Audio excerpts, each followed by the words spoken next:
Yo, yesterday, I got nothing from working as hard as I could. Nothing happened from that. I'm gonna do the same thing again today, but I'm gonna try to go harder. That's the hardest thing in the world. To get up every day and give 100% and be in the same position that you were each day, but mentally know that you're trying and trying and trying. That's a real grind. We don't want to suffer. We don't want to feel discomfort. So the whole time we're living our lives in a very comfortable area. There's no growth in that. So for me, I realized that the reason I became 297 pounds is because that was comfortable. What was very uncomfortable was running. What was very uncomfortable was being on a diet. What was very uncomfortable was trying to face things that I didn't want to face. And I also realized when I was really big, I had no growth. Why? Because I was living comfortable. So I realized for me to find growth, I had to face all these different things that made me very, very uncomfortable. One thing I faced was running. I absolutely hated running. But I knew for me to grow, I had to do this thing every single day. I wanted to start callousing my mind. I wanted to start becoming a better person. And how you become a better person, how you gain mental toughness, how you become the person you want to be, is constantly facing the things that you don't want to face. If you constantly run away from things that you don't want to face, how is there growth? How is there mental toughness? I can give you a class all day long about self-talk, visualization, eat an elephant one bite at a time. But if you're never putting yourself in a situation to actually practice these things, you're never going to grow. I can't put you out there we're all going through a battle in our mind. A warrior is not a person that carries a gun.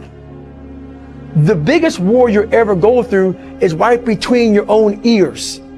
It's in your mind. We're all going through a war in our mind, and we have to callous our mind to fight that war and to win that war. You know, the war that you have to really fight is the war against yourself. You have to fight a war against yourself. And it's not easy to look in the mirror and to change your own life. It's hard as hell. You have to take responsibility. You have to learn new things. You have to feel uncomfortable. Good, because discomfort is how we grow. That's how we become strong. If you run away from discomfort and resistance your whole life, you will always be weak. Just think about the gym, for instance. But that's where I learned most of my lessons, right? The muscles only grows from resistance. You have to struggle. You have to build strength. The more I force my hands against that steel bar, the bigger the biceps get and the stronger they get. And I was trying to squat 600 pounds and bench press 500 pounds and deadlift 700. It didn't feel like a walk in the park. It wasn't easy, no. I was uncomfortable. It was painful. I mean, look at those photos. I was struggling. I was crying out loud in pain. I don't want you to be a loser. I don't want you to be weak. You see, I've spent most of my life helping people find their strength. This is where the action is, strength. And despite all of the things that we may disagree about, all my friends who might say, Arnold, don't talk to those people. It's not worth it. I don't care what they say. I care about you. I think you're worth it. Sometimes you need to get knocked down before you can really figure out what your fight is and how you need to fight it. Sometimes you need to feel the pain and sting of defeat to activate the real passion and purpose that God predestined inside of you. I don't know what your future is, but if you're willing to take the harder way, the more complicated one, the one with more failures at first than successes, the one that has ultimately proven to have more meaning, more victory, more glory, then you will not regret it.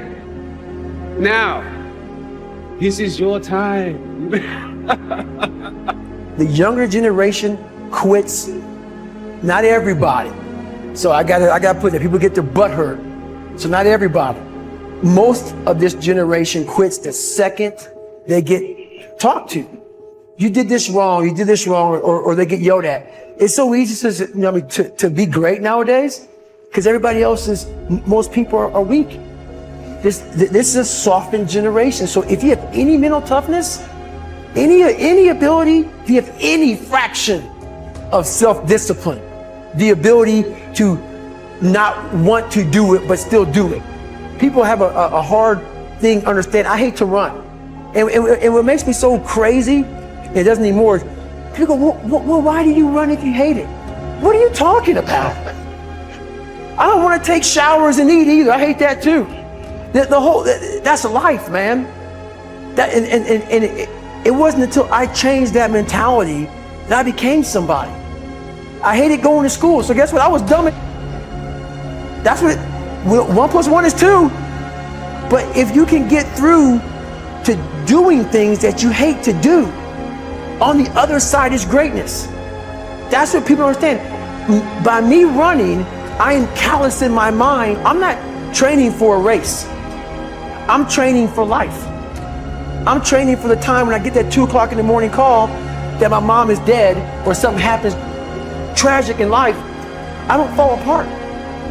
I'm training my mind and my body, my spirit, so it's all one, so I can handle what life is going to throw at me. Because the life I've lived, it throws a whole bunch at you. And if you're not physically and mentally prepared for that, you're just going to crumble and you're good for nobody.